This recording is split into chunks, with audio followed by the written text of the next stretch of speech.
Hello, my Danganronpa dumplings. I played the Chapter 2 trial last night for the first time in my life.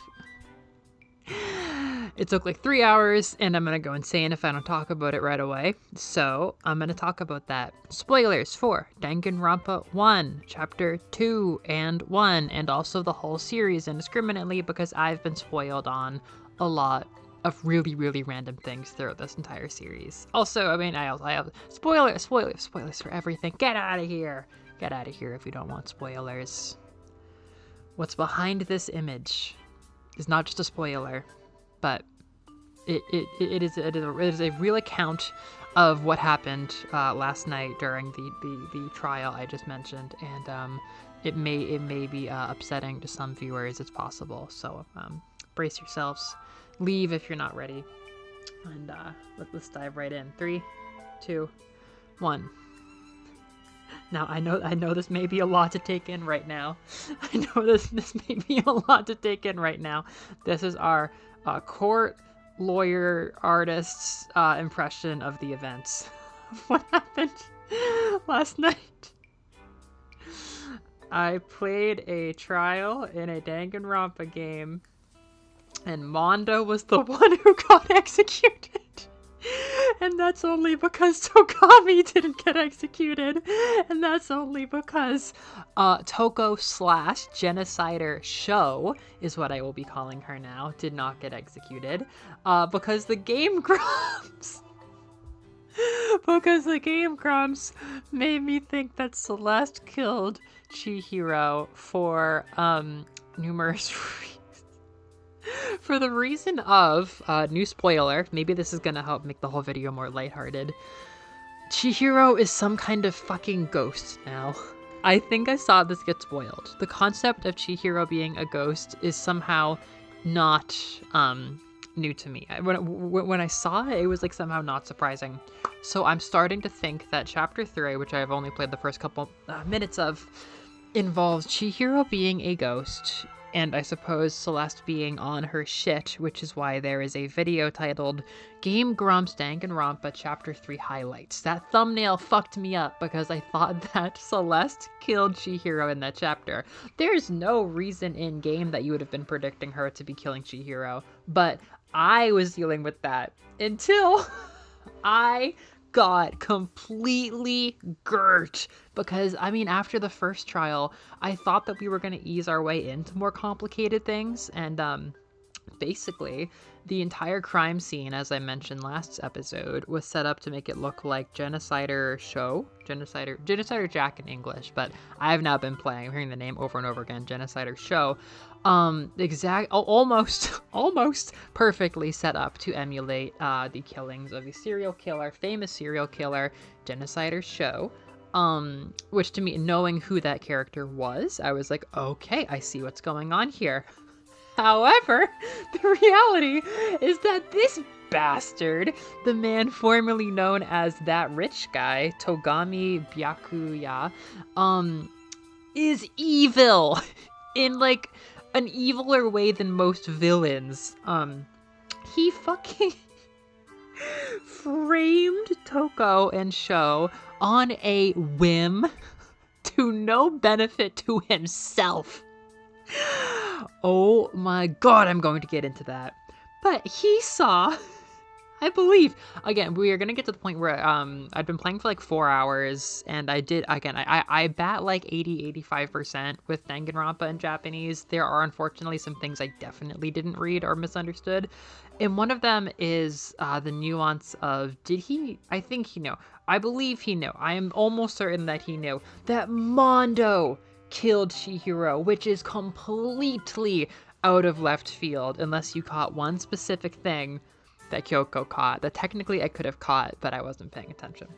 I really can't get into that yet. So today's episode, I will be honest, I have been thrown to the wolves in terms of predicting. I have been completely thrown off my rails. Things really feel different now. It just feels like we are playing a real mystery, and things are way harder to predict, and things just feel much different on a couple levels. So I'm mostly going to just be like, can you guys believe this just happened? And like processing my feelings, because I got nobody to talk to about this.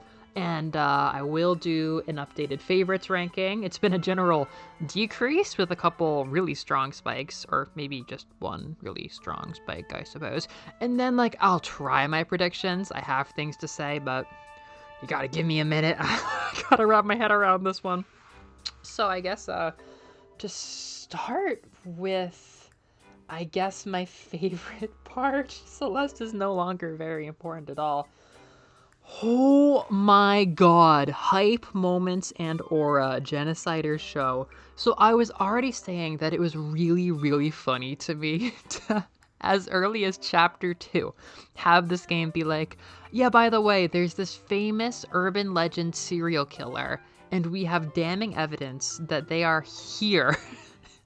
No one in the world knows who this person is, but there's a chance they are right here, right now, in our killing game. That is audacious. And, honest to God, just having chapter 2 be that, even just having chapter 2, like, oh, let's get spicy, add the fucking Togami thing, that would have been enough. That would have been crazy enough. But this was the biggest roller coaster I've been on in a while. And I will say right now, so kind of setting things up, since the last episode, I did the investigation, and the investigation gets kind of hijacked by Togami, because this stupid-ass rich boy who's been nothing but antagonistic basically takes Makoto and is like, you have to come with me. I want you have to, I don't even, I want your talent. He's like, I need you. You should come with me. And we do the entire investigation together. And over the course of this, we realize that he has always been interested in Genocider Show. And he has access as a privileged rich boy to files and knowledge about the serial killer that only the police and the government know. And one of those things is that, she always kills the victims with crucifixion, or she always crucifies the victims after she kills them. She hangs them up like, Jesus mode. And that's how we found Chihiro. So everybody knows about the thing that she writes on the wall, up to and including Hifumi, Chimidori Fever, or whatever. I don't know. Yeah, everybody knows that part. We were talking about that in the game, which is a really good foreshadowing. And nobody except for Togami in the school, well, except for Genocider Show, knows about the crucifixion aspect. So he's basically like, I have damning proof that she is here. And when you're going through it, it's crazy enough to have the mystery of Show on your hands that, like, you're not thinking that much about Togami and why he wants to get Makoto involved in all of this. But, like, there were a couple of moments where I'm like, okay, but then all you're really doing is proving that if somebody wanted to recreate the style of killing that Show uses, you'd be the one. Like, it's like, why did you tell Makoto? Now people know that if we don't have the literal, actual Genocider Show here with us in this room right now, it's you idiot. And this is something where I didn't quite get the Japanese, but he said something like, you were the perfect test trial, you were the perfect, like, sample to see, like, if I could trick somebody, like, if I could get away with it, like, if I could put all this evidence on the table and still get away with it, which is insane, because if he got away with it, he would have died. I guess I've already lost focus on the main thing here, but he reveals that he only did this to have fun, because he's fucking nuts, and if he was successful, he would have died. Only Mondo would have survived if he successfully made us think that he did it or got away with it. Or no, maybe I'm mistaken now. No. If he got away with it, that would mean that we chose somebody else. No, he might have just gotten Toko and Sho killed. In which case, no. If he chose wrong, everybody dies. He would have died in any scenario except for just getting Mondo killed. So weird. Anyhow, you go into the trial, and right off the bat, Togami takes over. He's like, okay, look, guys, this was the work of Sho. This is the work of Sho, and I know this, and I'm going to prove it. And he does prove it, and very quickly. I will say, I started to wonder if somebody was going to die during the trial, because so far we've only seen Sho front, essentially, when she sees blood, or when Toko sees blood. Toko kind of goes away and Sho comes out. I thought there was gonna have to be blood, but instead they just straight up like kind of demand that she fronts. And honest to God, I knew this was gonna be like interesting. I knew this was gonna be funny, but this was the single best moment of the game so far for me. This was, and I played 100 Line this year. This was one of the funniest, craziest, most well done things I've like seen in a story. It's one of my favorite memories. I'm just like, God, hype moments and aura, Genocider show. Going from Toko's like, basically nothing personality to having show come out, the tongue comes out, every single sprite now has like so much like dynamic energy. Her face just contorts in all these different ways. And holy crap, her voice acting is insane. I went and I looked up the voice actress because I already liked her as Toko. She's like Kurapika. She's maybe a Rose of Versailles. She's Seo from Nozaki-kun, which some of my friends really love. And Seo has a lot of aura and personality. But holy crap, whatever I liked about Toko just got so much better.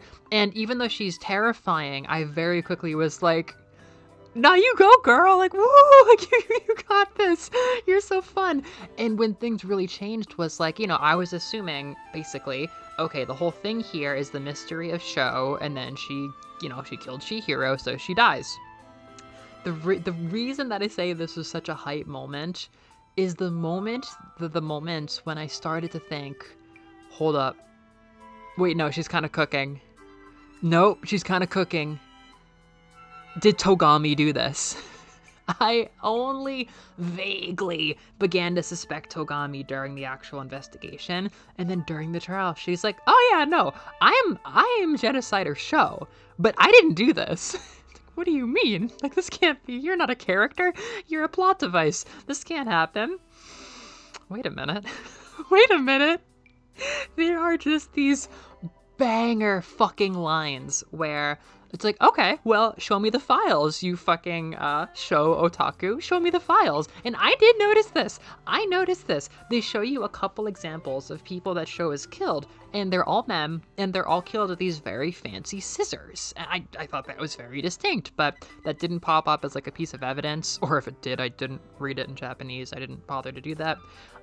She's like, yeah, no, like, this is weird. And Togami's like, well, obviously, it's because you are killing to stay alive. You can't choose your murder here. This is desperate situations. And Sho is like, if I'm killing to stay alive, why would I crucify somebody? And I'm like, oh my God, go off, queen. I was so happy. I'm like, wait a minute. That's so true. If she's just killing to stay alive, why would you do this elaborate, potentially damning thing? And then she's like, I didn't fully grasp it. She does talk really crazy, but she's like, you wouldn't go to a ramen, like if you go to a ramen shop, you want ramen. You're not gonna go to a pasta shop and say that's the same thing. If I'm gonna kill somebody, I'm gonna use those fancy ass scissors. And then people are like, well, you didn't have those scissors. And then the best animated CG, I wish that 100 Line had more animated CGs with this quality. She whips out the scissors. She's like, bitch, you think I don't have my scissors? She takes out like 3 scissors, the exact same scissors from the stupid police reports, and is like, yeah, I have my scissors. Meaning that there is a real life famous serial killer in this courtroom, and she is innocent. And then the implications start to build on is like, oh, well, that means Togami did this. Oh my God, that means she's not going to die. That means she's our friend now. Like, why would she kill somebody now? I'll talk about that later, but we now know, full stop, what is going on with you. You're just a character. Like, you are a full-ass player in this game now. And it would be extremely suspicious if you killed somebody, and you're innocent, so you're not going to be killed today. You're a fucking character. And that was just euphoric. But then there's the other half of like, wait a minute, could it be Togami? wait a minute, it's Togami. Oh my god, it's fucking Togami. And that alone, like, it was not a possibility in my mind. And shifting to that as she, like, comes into herself with just, like, so much more riz than Toko ever had. I'm like, was she the author all along? Because she is cooking. Like, a lot of hype moments in Aura come down to, like, posing and stoicism, but she's just talking and laughing and having all of these different animations and sprites and shit. And I'm like, damn, you got a lot to say. You're fucking hilarious. And the more she says, the more innocent she gets. That was absolutely nuts. But that was only a third of this stupid trial. I forgot to say, well, one more thing. There's a really funny joke in Japanese that took me off guard, where she's talking about the scissors, and they're establishing that it's like her like kodawari, it's like kind of like her fixation is like doing this with the scissors, and they're like, yeah, I don't use just any scissors, I bring my hasami. So like even today, like IRL, if you bring like your own personal reusable bag to the grocery store, it's my bag, my bukuro. Like in Japanese, my bukuro, my bagu. And then for like reusable water bottles or reusable bottles, it's my botoru, my botoru. So it's like a personal reusable, like your version of something that you keep, that you bring and you use it. So it's, like, oh, do you need a bag today? No, I have my bukuro. I have my bag. What are you gonna drink that out of? Oh, I got my bottle. No need to waste anything. She's like, I got my hasami. I thought that was so funny. It's like, I have my hasami. It's fine. I got my scissors. Don't worry. That was a fun pop culture reference. It caught me off guard. All right. So now I am less passionate, have more questions about whether I fully understood certain details, and have less to say. But continuing with the summary for the viewers at home who don't know about this story and are experiencing it vis-a-vis Danganronpa Diaries. I mentioned the romance thing with Toko towards Togami and the rejection. Poor fucking Toko tried to confide in Togami, saying, I am Genocider Show. And I'm realizing there was just so much going on that's got lost in the shuffle, but I fucking forget why. Like, she must have thought he could have somehow helped protect her if the truth came out the next day when Monokuma revealed all the secrets, which is why Mondo got involved, why Toko and Sho did anything, I suppose. Not why Chihiro did something? Maybe? I don't know. I forget. I don't know how much Chihiro cared about the secret reveal thing, but she was definitely nervous about it, and that's why she had her hand played. But she didn't kill somebody. She didn't. I'm like, oh, well, she killed somebody because like time was running out. No, she tried to confide and make an ally, I guess, which is it's really sad. Yeah, there are numerous reasons why I really ended up being like a big like Sho Toko fan, while admitting like I don't think it's a good idea to write a DID character who has like a serial killer, crazy unhinged alternate personality, or alter rather. And I think it's a bit offensive as a concept. Like, I'm not super well versed in that stuff, but as someone with like friends who are systems, I'm just like, no, like that's not great. Like, those whole chapter's a fucking mess in terms of representation, as far as I can tell. Not that I'm putting my foot down on that stance. I don't know. I am just wading into, with some details missing, this obviously very complicated thing that has probably been the subject of discourse for a long time now. Just wading in. I see a lot of iffy stuff. Anyhow, I love them for what they are. Like, I was very, very sold on them. But fucking Togami spat all the way in her face, which is even crazier when you consider, like, at least Toko was into him, but also he's like a fucking fan of Sho. Like, what? Okay, some serial killer fan you are. You didn't woobify your Oshi, and I don't know, like, really? You're gonna get her killed like this? It's just so...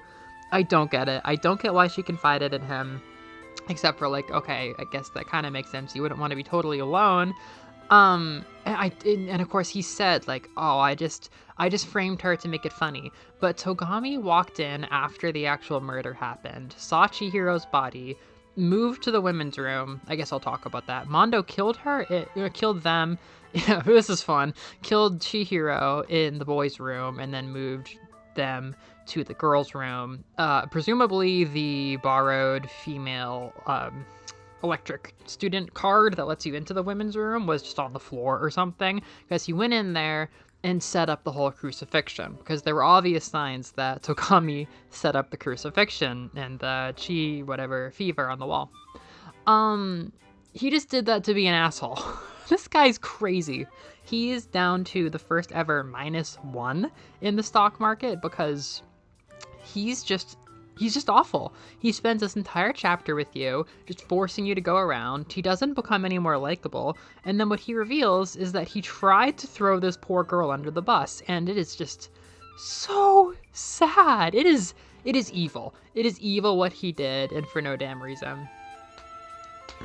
And he only had a chance to do it because of what actually happened in the story. Let's talk about fucking Mondo. This was crazy.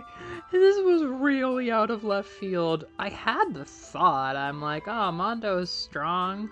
He could use the dumbbell. But, like, Chihiro was completely passing as a girl. Like, everybody except for Kyoko during the investigation in Monokuma, because of presumably paperwork, seemed to just not notice anything about Chihiro being trans, or in this case, they keep calling them a cross-dresser. Like, basically, like, to Chihiro's, sticking to what Chihiro says, or in a flashback is, like, shown saying, is, like, they, in Japanese, decided, like, they couldn't bear being such a weak boy, so they decided to, this is so hard to translate,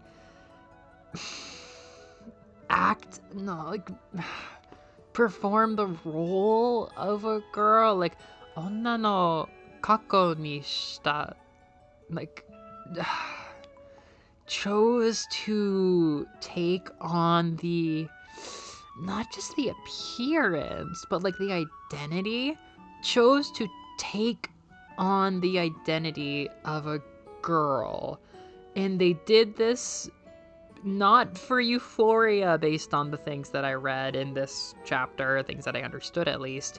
It's because they were running away from being a weak boy that everybody thought was a loser. That's not fun. And it's one of those things where it's like, that would be such a train wreck way to write a trans, like, female character with, like, a strong set identity. Like, oh yeah, no, I identify as a woman. It's because I fucking just sucked as being a man. Like, that's not too fun to hear. But because, like, Monokuma calls Chihiro, like, a cross-dresser, otoko no ko, people immediately start using, like, male pronouns for them. It seems like Chihiro in the text is just being treated as a feminine guy or crossdresser, but, like, maybe kind of, like, did some gender fluidy stuff to, like, exist in Girl Land. It didn't really look like they were, like, unhappy in Girl Land. That's way outside my wheelhouse, considering I don't even have all of the text in front of me, and I haven't even, like, read it all in English or anything like that. So, I'm not touching that. But basically, Chihiro confided in Mondo because Chihiro wanted to get stronger, which in their case meant, like, physically stronger. He's like, well, nobody's stronger than Mondo. And this is where it gets really interesting for me, because I was bracing for the character Mondo, the game itself, and, like, all of Kodaka to take a massive hit if this was some kind of trans panic thing where Mondo finds out that Chihiro is a boy, like, in the middle of the night with nobody else around, in the boys' locker room, and fucking kills them. That would have been super disturbing. That was, like, making me really uncomfortable. That's, like, a very scary, that's trans panic, you know, like, finding out somebody's a boy and then murdering them. I have to admit that, again, there are lines I didn't fully grasp in Japanese, but that is not the vibe that I got. Like, I remember a line where, like very seriously in the flashback. Mondo's like, why did you trust me with your secret? Like, he respects this secret. He doesn't seem to be like freaked out. There's not even a scene of him going like, wow, what the hell, the way that like other characters do. He like seemingly very earnestly is like, wow, shit, that's crazy. Why are you trusting me? So like, that's the trans panic, if it were to happen, would be right there. And maybe like, it's a fucking killing game. Part of me is like, oh well, he still chose to kill, or mostly ended up killing them. So like, is that not still kind of trans panic? Like seeing them as somebody who's like expendable enough to kill. But like Mondo's reasons for killing were very legitimate. Like from what I read, don't take me out of context, I may have missed some things, but from what I saw, his reasons for snapping and killing were like just as legitimate as Sayaka's, if not more. I think he said like he had already like kind of got to the point of knowing like he was gonna kill somebody to escape, to like, get back to his life and like fulfill the promise to his brother and shit like that. And he might have already decided that he was gonna do it before the secret got revealed, because the secret has to do with the brother. And I guess like, I feel like maybe I'm not grasping the nuance perfectly, but basically the secret is that he killed his brother. If I can spark notes this, it's not really like the point of the video or anything like that. The spark notes version is that he was number 2 in the big biker gang, that like in this like huge like national class biker gang. His big brother was the number 1. He was very jealous. He felt very weak and insecure, and he challenged his brother to like a dangerous race or a game of chicken or something like that. And he was the one who ended up in a life or death situation, and his brother sacrificed himself to save him. But for some reason, this didn't end up becoming like commonly known.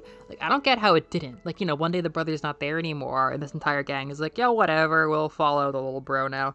I think people thought that he like maybe won it fair and square, but it's like this dark secret that he got his brother killed or something like that. But basically for him, his weakness, like the fact that he fucked up, is what got his brother killed. So he's never viewing himself as like truly strong. Like, he feels very like insecure. The fact that like, the person he wanted to surmount had to like sacrifice himself to bail him out, basically.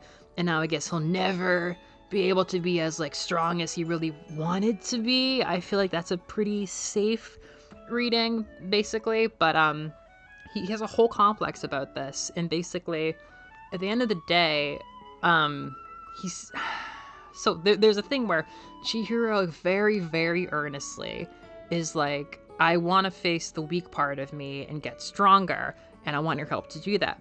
And this I understood clear as day, he said, I was jealous. I was jealous of Chihiro's strength. Like, that is real strength.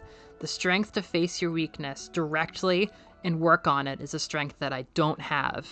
And that really got him upset. Which has nothing to do with gender, as far as I can tell. That's like a totally separate, like, personal thing. As far as I can tell, the gender is just about the, like, what room did they get killed in? I mean, okay, there is gender to the whole weak boy story thing with Chihiro, but in terms of the murder, the gender was, like, maybe causing a little bit of craziness, but, like, it's 1 a.m, you're alone with somebody you can overpower, you're already at the brink of killing somebody from the sounds of it, and the thing that they said was so touching and perfect that it, like, made him furious, or not even furious, like, in a fit of rage, but, like, super emotional. And I think the part of him that needed an out to kill somebody to escape the game was like, I can't not take this opportunity.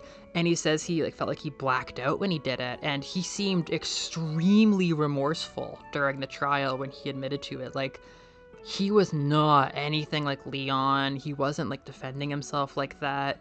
He seemed so remorseful, and for that reason, like, I walked away not really thinking much less of him. There's this whole train of people who I thought were gonna have their, relationship with me destroyed by my relationship with them as a fan, destroyed by killing Chihiro. And I feel like he took it like a champ because, like, yes, like this trans femme character as crossdresser maybe came out to him in a private place and, like, yeah, he fucking killed them, but I don't think it was about their gender. The strength to face your weakness head on, that's a personal thing.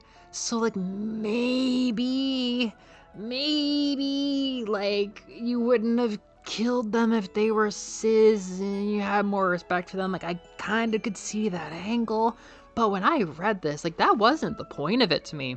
And I was worried that it would be, because he's like, code of honor, like, don't hit women and shit like that. Like, no, like, he killed her as a man. Like, he killed them as a man, basically. And now I know that the Takamaru Hiriko joke about, like, why don't you just transition to be a man so I can beat the shit out of you, is definitely a reference to this. But I don't know, like, I felt like it was its own concrete. It seemed like just as legitimate as Sayaka killing Leon. Like, that's when it happens, you know what I mean? You have this opportunity, or you make this opportunity in her case. So maybe I'm mistaken. Maybe Chihiro actually came out to him beforehand, which is why they met in the boys' locker room.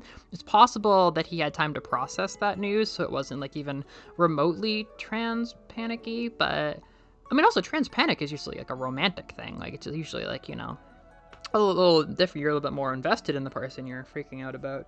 So that's what Danganronpa's trial was, everybody. That was started off with, like, this crazy exciting, like, fireworks thing, and ended in this almost completely unrelated thing with these characters. And now I'm aware that, like, there's a lot of, like, parallels going on. There's a lot of, like, thematic connection between the killers and the victims, where, like, Leon and Sayaka were both these, like, charismatic, charming musicians, and then these two, in Monokuma's words, were a strong boy and a weak boy, which is at least how the characters thought of themselves. And, yeah. I haven't seen Toko or Sho get pissed at Togami yet, and I'm excited to see that happen later. Welcome to the favorites graph. Not a lot of change. It's basically just been the investigation with Togami and then the trial. And generally things moved downwards, or they moved very subtly, if at all. Really, there was only 2 major changes, I guess you would say, and everything else was kind of shuffling based on either where those new people were, or just kind of reconsidering, like, I don't think these characters are on the same tier anymore, or punishing people for their sins. For example, okay, now, Makoto went up a tiny bit. I just thought it was kind of nice to see him be, like, super active and turn on Togami and stuff like that. I realize how much more I connect with these protagonists when I can see them. I think a really big, subtle strength of 100 Line is that, compared to this at least, I can't compare everything to 100 Line, but comparing Makoto to Takumi is that I can see Takumi doing things. He has so many funny sprites of his own, but I almost never see Makoto. It's like just the trials. But yeah, he went up a little bit. I had to knock Kyoko down 0.25. It's really all just on the author, but there were only really 2 things that really got under my skin with, like, transphobia. But oh my god, they made this whole unnecessary scene about Kyoko was the only one to figure out that Chihiro was trans. AMAB might be the big focus here. And Kyoko interrupts the whole trial and is like, well, I believe there's something you should all see, or whatever. I believe this will be an important addition to the trial. And they go to where the corpse is in the room, and it's like, I need somebody to investigate every inch of this corpse. And finally they get Sakura to do it. And she's like, well, Ugh, this is a man! And I was, okay. And I am like, well, you see, I'm a bit of a Danganronpa expert. Kyoko, you could have avoided doing this horrible gag, terrible, hurtful gag, and just gone to Chihiro's room, because every boy was given a hardware set in their drawer, and every girl was given like a sewing set to use as weapons. But you could have easily gone to see that Chihiro had the hardware set in their room, unless they hid it. But even then, that would be like, okay, where's your sewing set? You know what I mean? There are other markers of gender in the Hope's Peak Academy killing game. That was dumb. I was mad at Kyoko. She's Kyoko. But I was like, Kyoko, that was stupid. Shouldn't have done that. And to be fair, I might have given Sho even more points here, spoilers, but she did have one joke that was like just not funny, like to the point where it's like you can't even read it as the character's writing, it's just the author as far as I'm concerned. Or it was just like ew, a cross-dresser. I didn't fully understand it, but it was like, ew, a cross-dresser, like it's a good thing they died or whatever like that. Like, okay, haha, edgy humor. No, don't say that about human beings, actually. That's bad. That's bad. Junko has not changed. Sayaka has not changed. Togami has dropped by 2 points, and he was only at 1. I kind of hate this guy. I really kind of hate this guy. I don't think I'm supposed to feel anything different. He's a jerk. I don't even feel like he's gonna like play nice in the narrative. I feel like he's gonna like escape soon. He won't even be fun to see like kill or die at this point. He's just an asshole, and what he did to Toko was so stupid and evil. Kiyotaka, I brought him down just a little bit. When I saw him on the same level as Chihiro, I'm like, nah, like it was fun. It was fun becoming a Kiyotaka believer. I'm very interested in what's gonna happen to him next, but like, nah, I'm not putting him above Leon. Like Leon's staying at a stable 4 here. But I actually moved Mondo up a little bit. That might go away later if I chew on the actual murder a bit more and find out that I don't like it as much, but I thought he looked dignified as hell going out to the end. We saw the motorcycle murder cage, we saw Monokuma turning him into butter. Fucking crazy. It made me wonder, does Monokuma go out to the shed at night and make those suspicious noises? Like every time a character pisses him off, does he go and like add a new elaborate part to their execution chamber? Because I'm like, wow, you got the motorcycle, you got the whole death cage thing. How does electricity even turn somebody into butter? I don't know. And then you had the whole manufacturing thing and the whole thing with the butter and the, oh my god, that's gonna stick with me. That was horrific. Like, dude, you must have been really mad at him. All you did was hit Leon with baseballs. That's just, you know, you didn't even have to meet the guy. It's just, you know, whatever. It might be canon that he does that. But yeah, for the moment, Mondo is easily my favorite dude character, which kind of made me ask, like, are the dudes kind of weak in this game? Like, I definitely have a bit of like a female character bias generally, but even then, like, I don't like it's that bad. Like, there's a staggering amount of dudes where I'm just not really interested in anything they have going on in this game. Next is Leon. Yeah, Leon hasn't changed.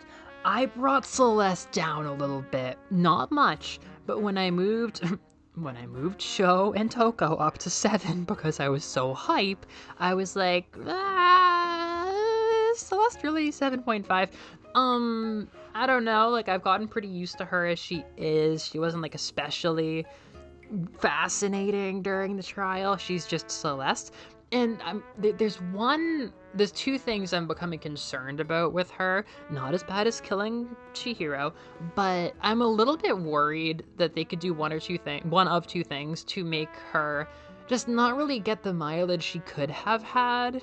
Not really get the mileage they could have gotten out of her if they happen. I will say them in my predictions. Aoi and Sakura are both still 6s. I debated moving them up, but it's fine. If Celeste and Toko Sho are 7 and they're 6, that's cool. Fortune Guy hasn't changed. I moved Hifumi down. That may have just been because I booted up the English one and replayed a little bit more. And I think being hit in English with some of those jokes is just like, oh no, he is gross. he's pretty gross. Chihiro didn't move. I debated moving her up a little bit. I'm glad she's gonna have the ghost arc because, yeah, I would have to think a little bit more and chew a bit more to move her up. I don't know, I think this is fine for now. But this is obviously why I even made an update here. I already liked Toko. I thought I was gonna like her less, but I like her more. And I love Sho. She is so funny so far. Just the whole premise is hilarious, but the execution is masterful. Her sprites is just, oh my goodness. There truly is. There is something on, I think, 100line.wikia on the Darumi page where it's like, trivia. You could consider certain elements of Darumi's personality to be homage to Celeste's crazy personality or the over-the-top nature of Genocider Sho or Genocider Jack. And now I'm like, yeah, I think this is also Grandma Darumi. I think that's why I feel so familiar, but yeah, banger character. Now we move to the Predicker missions. Don't we just? We love those here. No, I won't keep you here long. Bam. So, yes, now we know. Clean and simple. Yeah, there was no Toko murder, and there was no second Toko murder. There was no serial genocider Sho killings, although maybe there will be now. We're largely where we were before, because Mondo I had factored out saying he might get killed by Monokuma out of the trials, but no, he was a killer. Okay. I said I am thrown off, and I am thrown off, but I'm more or less sticking to my predictions from the last episode. I think I'm totally correct about Kiyotaka going off the rails. He's being set up as like, I think he's being set up as going through a ginormous arc, and I'd be a bit shocked if he's like immediately the focus of this chapter, but he's very traumatized. He's really, really fucked up and shaken having lost Mondo, and I don't think he's gonna come out the other side as a victim. I am watching him. I technically don't know where things are gonna go, but I am kind of doubling down on, like, as weird as things are getting, I still feel like Aoi would be a really good victim for the 4th chapter. And he would be a really good killer for the 4th chapter, which is pushing me even harder into, I think it's almost Celeste's time. I don't know, because I'm trying to think about how chapter 5 plays out. And again, like, okay, walking in, like, Kyoko's gotta be the last person to die in my mind. As far as like formal, a body has been discovered, or having a class trial type murders go, she's gotta be the last one. And there's another thing I haven't mentioned yet that's making me think like we are getting brought up to speed for Junko to come back and maybe do this, and I could see how the ending of this trial affects whether or not you get to like the true ending in chapter 6. I don't know. Maybe I'm wrong. I would love to say, I would love to see Celeste last longer, but she does get a good amount of screen time, and I do really hope she's a killer and not a victim. That's my first Celeste worry is, I don't know where it came from, but if she is murdered, then that is so unfortunate, because you know she would have such a crazy, elaborate, and fascinating murder scheme, and she would be so hard to catch, you know what I mean? I really want to see that happen, just like from like a villain appreciating angle. I want that for her. I really do. But we are getting way into the weeds now, even though it's basically the same characters, where it's like, what do I think about Toko and Sho? I've got to see how things play out, but why would they kill somebody now? That might even be like an active part of conversation from now on. Why would they kill somebody? It's so obvious if they do. Part of me, here's a prediction that's not explicitly about the Tetris here, in Noreen's words. I think that it's possible. I believe that Togami survives this, because he has a trained experienced serial killer possibly out to get him. I feel like he finds a way to escape. Maybe he survives till the end. I don't know. Maybe a couple people survive till the end. But part of me is like, does he bail? Because when I was starting to lock in on him dying during chapter 2, I was like, Yeah, I guess that makes sense too. I feel like there's something deeper with him, but maybe there just isn't and we just won't see it. Crazy enough, I could basically go back to the same trio for my chapter 3 victims. The ones who I thought show might grab as like an appetizer. Or I suppose you would call that dessert.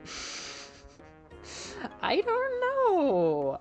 I wouldn't say Sakura has had that much limelight.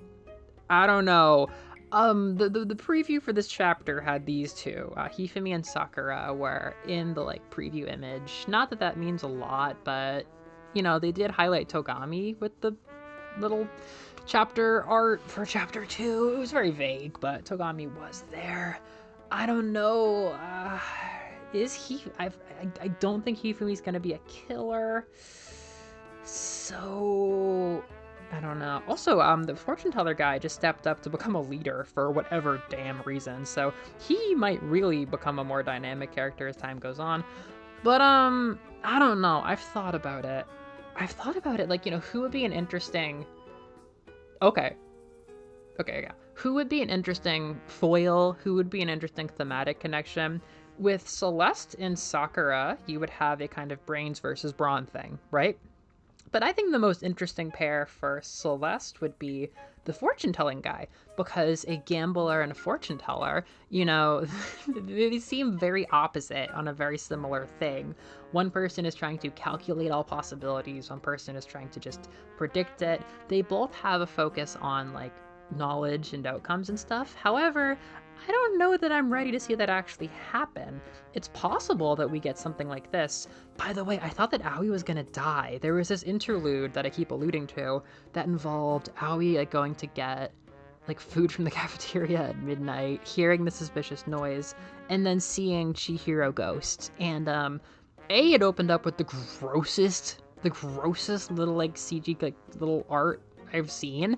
It was just so sexual, so exploitative, and whitewashed the hell out of her. I don't know if she's tan or actually has melanin, but it whitewashed the fuck out of her. I thought that was the grossest thing in the whole game so far, but something about it made it feel like she was gonna get shock killed. So I feel like, you know, if she doesn't have another hand to play here, it's possible she dies sooner than later. I guess Celeste killing Aoi is on the table, because then you have head empty versus head full. Head empty sincerity versus head full completely impossible to read. I see something there, and I think that would be the kind of emotional investment we would need to make chapter 3 really interesting. Not that there can't be a ton of crazy shit that happens now, but yeah, that would be something. But I feel like Aoi is so likable that it makes sense to have her be one of the penultimate victims. I don't know. Hifumi, I don't know. It just feels like they're doing nothing with this character, you know what I mean? And Hifumi is such an uninteresting victim that the elaborateness of Celeste's murder might be enough to carry the chapter. But then I've debated, would Celeste not have an interest in killing these two? Because I think Celeste understands self-preservation and adaptation, and it is possible she would see the value in taking out somebody who is highly likely to kill her, right? I think if she's focused on just like pure survival, then it would make sense to kill these two. I don't see them killing. I don't see anybody here killing without like a clear motive. The only person who's catching a motive is Kiyotaka, and he would just be such a juicy killer that I'm kind of set on it. By the way, I have to take away my prediction. I thought I was so right. I was so right about Toko killing, but nope, I was got by the red herring. And now apparently things are going to be way harder to predict. I don't know. I just feel like these two can carry a chapter because they're just so crazy. Like, both parts of my chapter 4 prediction are crazy enough to carry a chapter. Celeste could carry a chapter with an uninteresting victim. I don't know. I'm just not sure I get final or like semi-final boss energy from her anymore. Worst of all, talking about the thing I was beating around the bush, I really didn't quite understand the conversation. I got the gist, but it was one of those things where they were just talking a bit funny, and there's a scene where Monokuma's talking to some accomplice, probably Junko, but I don't know, and he's saying how there's some character, some boy character, who seems to be getting like a lot of momentum or getting kind of out of control, but like they'll keep a leash on him or something. I'm thinking that's Togami or Makoto, but I don't think it didn't make it sound like Togami was like working with them, but maybe it did imply it. That would make sense why he would survive. So maybe Togami is working with them. They alluded to a 16th student, but I'm guessing that is Sho, because they called Sho the ultimate serial killer or something like that in English. So I guess she probably count as a 16th student. What weirded me out more is it sounded like it's possible the person he was talking to was already mingled in with us and wasn't Junko. And Celeste does very frequently like say, well, it seems impossible. Like, if we don't want to die, I guess we just have to live here forever. She sometimes has this thing where she's like, oh, whatever, why don't we live here? And it's in character enough. But my big concern, is that she's like in with the like despair organization running all of this. That would take so much air out of her character for me, because the thing that's fun about her is that she's just chaotic and self-serving and impossible to read. If she's just kind of like fancy and tricky but just serving a greater evil, nuh-uh, that sounds so boring, and I would kind of get why I've never heard about her before this game if she is so uninteresting. So, I don't know. If she's like that, if she's basically just like Diet Junko, then hell no, she's not going to be like the one to kill Kyoko. I'm going to feel like an idiot if Sakura dies and I don't predict it. I'm going to feel like an idiot. But feels like it's Hifumi. I gotta choose. Maybe these two get killed in chapter 4. Oh my god. If I don't say Sakura. Fuck it. I don't care. Hifumi's so likely. Celeste kills Sakura. Good night, my dumplings.